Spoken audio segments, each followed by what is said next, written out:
that this House notes the recent controversy at Macquarie University, Sydney, where students in the Age and the Law course were required to perform a, quote, heartfelt welcome to country and participate in a privilege walk as part of their assessment, as reported by Holly Truelove on news.com.au on March the 20th, 2025.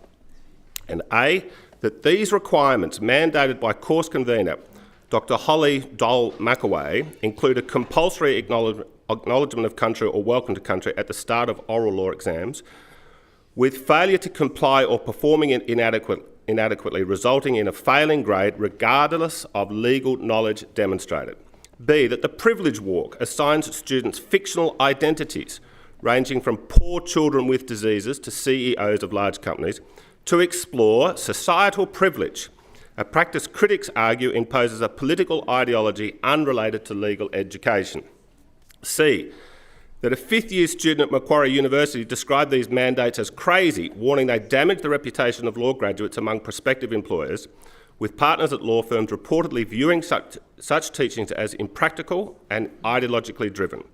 D, that this House recognises the concerns of students and commentators who argued these requirements infringe on academic freedom and compel speech, forcing students to adopt and perform specific cultural or ideological acts under threat of academic penalty. E, that Macquarie University is a publicly funded institution under the Macquarie University Act 1989, New South Wales, and the Department of Education, Skill and Employment data for 2021 shows Macquarie University receiving approximately $650 million in direct government funding. F, that this raises questions about the use of taxpayer resources to enforce what some describe as woke educational policies. G, that this House expresses alarm at the broader trend of ideological conformity in higher education,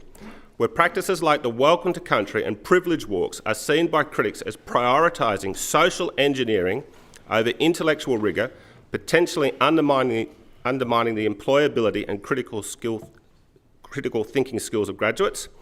That this House calls on the New South Wales Government to affirm its commitment to free speech and academic integrity in New South Wales education system,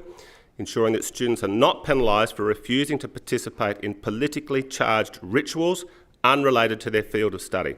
And 3, that this House calls on the Government to embrace free speech in legislation, in regulation, in departmental guidelines and in all documents and operations within their control.